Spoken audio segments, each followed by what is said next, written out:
You find yourself staring at a blank screen, the blue light reflecting in eyes that refuse to blink, your thumb hovering over a notification you have no intention of opening just yet.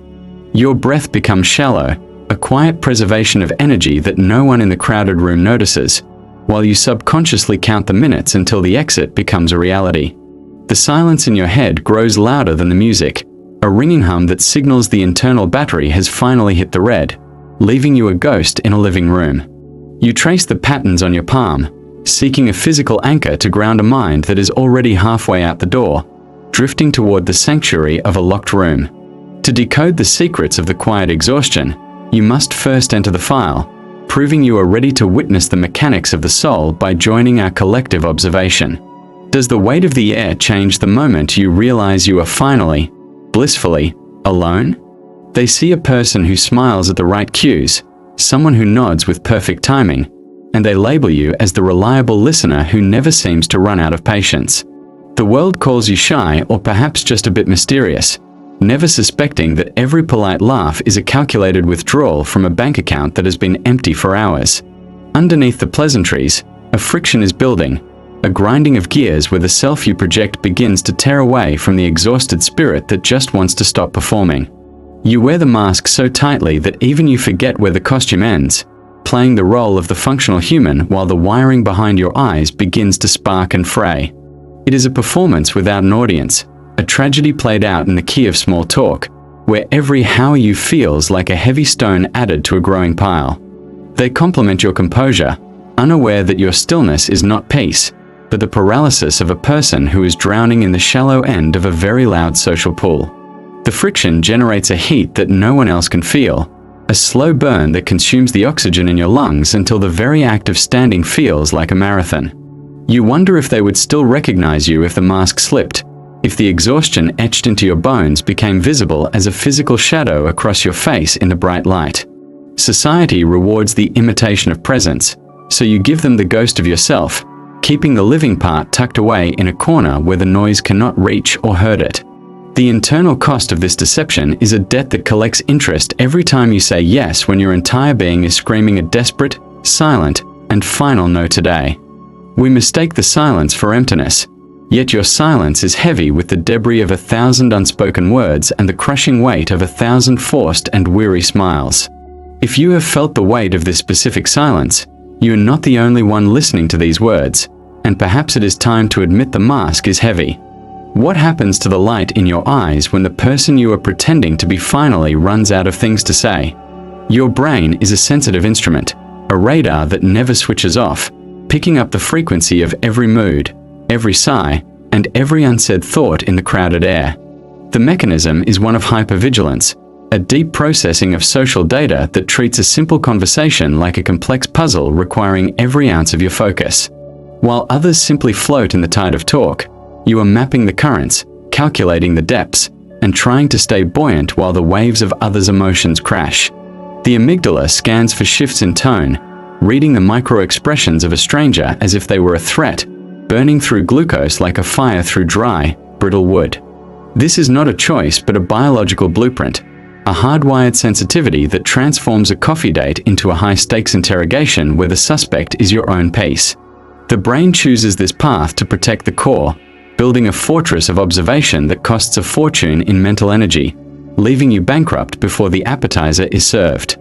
You are a biological sponge in a room full of leaks, soaking up the anxiety and the excitement of everyone around you until you are heavy and completely saturated. The neural pathways are firing in a frantic rhythm, trying to synchronize with a world that moves too fast, leaving a trail of mental smoke in the quiet wake. The exhaustion is the crash after the high wire act, the physical manifestation of a nervous system that has spent too many hours on high alert for an invisible. Your mind is a library where everyone is shouting at once, making it impossible to find the volume that contains your own voice amidst the chaotic, echoing, noisy shelves. The pattern is a loop of absorption and depletion, a cycle that resets only when the walls are thick enough to keep the vibrations of the living world away.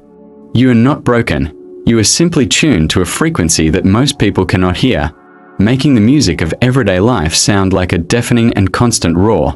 What if the exhaustion is not a sign of weakness, but a warning that your boundaries have been breached by someone who doesn't even know they entered. The office is a battlefield of clicking keyboards and forced pleasantries, where the sound of your name being called feels like a physical blow to your ribcage and chest. You stare at the grocery store line, weighing the necessity of bread against the prospect of making eye contact with the cashier who always wants to talk about weather.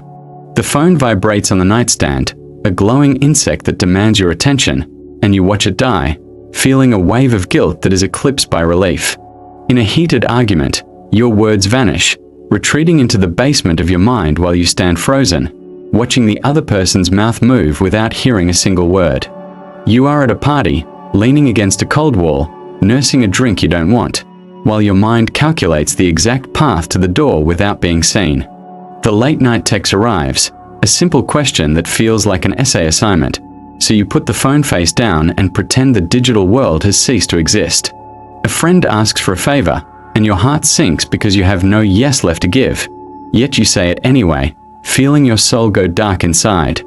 You sit in your car after work, the engine off, the silence a velvet blanket that wraps around you, refusing to move until the world outside feels safe again.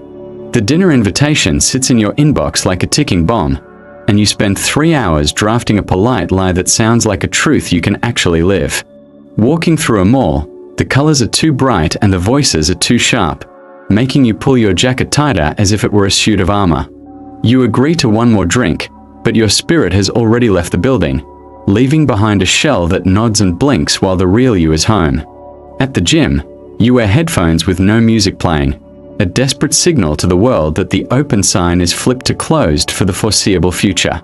You see a neighbor on the sidewalk and suddenly find your shoelaces extremely interesting, praying they don't see the desperation for solitude written clearly across your tired brow. The sound of laughter from the next room feels like sandpaper on your skin, a jarring reminder that the world is still moving while you are desperately trying to stop. Every interaction is a withdrawal, and you are staring at a balance of zero, wondering how much longer you can keep the lights on before the darkness takes over. Does the quiet of your bedroom feel like a victory or a hiding place from a world that refuses to stop asking for pieces of your thinning soul? The roots of your exhaustion stretch back to a landscape where survival meant reading the shadows, a tribal ancient memory where social exclusion was a death sentence. In the cradle of your childhood, you may have learned that to be safe was to be useful, a mirror for a parent's shifting and unpredictable moods. The brain developed a hyperattunement, a radar that never sleeps, because knowing the emotional weather of the room was the only way to navigate the storm. You became an expert in the unspoken, a scholar of the sigh and the narrowed eye, sacrificing your own peace to maintain the fragile equilibrium of home. Evolutionary biology suggests that some of us were the watchers on the perimeter, the ones who felt the vibration of the predator before the others ever saw. Your nervous system is a high-definition camera in a world that only requires a sketch, capturing every nuance until the memory card is full and burning. The aha moment arrives when you realize your fatigue is not a flaw, but a relic of a highly effective survival strategy that overstayed its original welcome. You are a neurosensitive organism in a landscape of blunt instruments, trying to process a symphony when everyone else is just banging on a hollow, loud drum. This deep-seated mechanism treats every social encounter as a performance review, a subconscious trial where the verdict determines if you are worthy of staying in. The attachment style you carry is often preoccupied with the needs of the other, a self-abandonment that leaves the inner house empty and the windows wide open. You have been trained to be a sanctuary for everyone else, forgetting that a sanctuary needs walls and a locked door to remain a place of true rest. The deep psychology of your drainage is a testament to your empathy, a beautiful and terrible gift that allows you to feel the world far too much. If you are always the one holding the space for others, who is left to hold the space when your own foundations begin to crack and crumble? Your withdrawal is often mistaken for coldness, a sharp, icy wall that leaves your friends wondering what they did wrong while you are simply trying to breathe.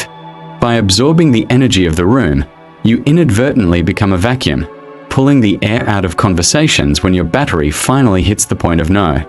Those who love you feel the shift, a sudden dimming of the light that makes them reach out more, unknowingly pushing you further into the dark, quiet safety. The people around you may start to walk on eggshells, afraid that one more word will be the one that sends you spiraling into a week of silence. You manipulate the environment by disappearing while still standing there, a ghosting of the self that leaves others talking to a statue that used to be you. This behavior creates a ripple of insecurity in your wake, as partners and friends search for the reason you have retreated into the fortress of your tired mind. They don't see the internal overload, only the external shutdown, a silent treatment that wasn't intended to hurt but cuts deeply into the fabric of the shared connection. The drain you feel eventually begins to drain them, a sympathetic resonance where your exhaustion becomes a heavy fog that blankets the entire house in a grey. By not setting the boundary early, you wait until the explosion of fatigue, leaving a trail of cancelled plans and broken promises that speak louder than your words. Your silence becomes a weapon you never meant to wield, a shield that bruises the hands of those who try to reach through to touch the real you. The ripple effect is a slow erosion of intimacy, where the fear of being drained keeps you from the very connections that could actually nourish your parched soul. If you have felt the weight of this specific silence, you are not the only one listening to these words, and the ripple is wider than you know. Is the peace you find in isolation worth the distance it creates between your heart and the people who are desperate to truly know you? Your sensitivity is a finely tuned instrument, a biological superpower that allows you to see the world in high definition while others see only blurred, grey shapes. You possess the rare ability to hear the unspoken truth beneath the noise, a profound empathy that makes you a sanctuary for those who are truly hurting. The world needs the quiet observers, the ones who can read the room with a single glance and understand the complex geometry of a human heart. Your internal depth is a vast ocean, a reservoir of creativity and insight that only reveals itself when the surface of the water is finally still. Because you process so much, your wisdom is often deeper, a slow-cooked intelligence that values the substance of a soul over the fluff of a phrase.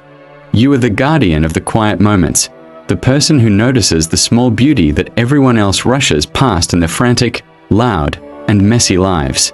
This trait has helped you survive by making you indispensable, a person whose presence is a calming influence even when your own inner world is completely exhausted. The gift is your capacity for deep connection, a quality that ensures when you finally do speak, your words carry the weight of a true, lived reality. Does the quiet power you carry feel like a burden only because you have been taught to value the noise of the many over the few? The price of your hyper-awareness is a life lived in the shadows of others, a constant self-erasure that leaves your own desires gathering dust in the corner. You trade your vitality for the comfort of the room, a transaction that leaves you hollowed out and resentful of the very people you try to please. The dark side of this drainage is a slow descent into isolation, where the fear of the social tax keeps you from ever truly being fully seen. You become a spectator in your own life, watching the days pass through a window while you recover from the simple act of existing in the world. The resentment builds like a silent poison, a bitter taste in the back of your throat whenever a friend asks for just a little more time. It steals your future by narrowing your horizon, making you choose the safe, small path over the expansive life that requires a social presence you lack. You risk becoming a ghost before you are even gone, a memory of a person who was always there but never quite arrived in the present moment.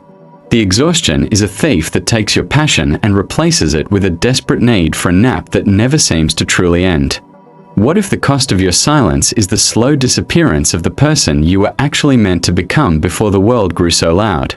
The way through is not a cure for your nature, but a radical acceptance of the rhythm that dictates the ebb and flow of your soul. You must learn to speak the truth of your capacity before the red line is crossed, giving the world a map of your internal boundaries. The path forward requires the courage to be misunderstood, a willingness to let the world think you are distant while you are actually just healing. Schedule the silence as if it were medicine, a non-negotiable appointment with the self that allows the dust of the day to finally settle down. Visualize the social mask not as a prison, but as a choice, a tool you can lay down the moment the door clicks shut behind. Build a life that honors the sensitivity, choosing the few over the many and the depth of the well over the breadth of the field. You are the architect of your own energy, a guardian who decides who is allowed to enter the inner sanctum of your quiet and tired heart. The transformation begins when the guilt of being exhausted is replaced by the fierce protection of the light that remains inside your weary, beating chest. If you have felt the weight of this specific silence, you are not the only one listening to these words, and your path is clear. Can you imagine a world where your need for the dark is not a secret to be kept, but a sacred part of your story? The file on the socially drained reveals a person who feels the pulse of the world too deeply to remain indifferent to its constant, heavy noise. You are a witness to the internal friction that defines the human condition, a bridge between the loud performance and the silent, authentic truth of being. The exhaustion is your body's way of returning you to yourself, a forceful redirection toward the quiet center where the real answers are always found waiting. Recognize the pattern not as a sentence, but as a signature, a unique mark of a mind that refuses to be shallow in a world. The file remains open, a living document of the observers who find their strength in the shadows and their voice in the deep, resonant silence. This is not judgment. It's a pattern. Subscribe if you want to recognize them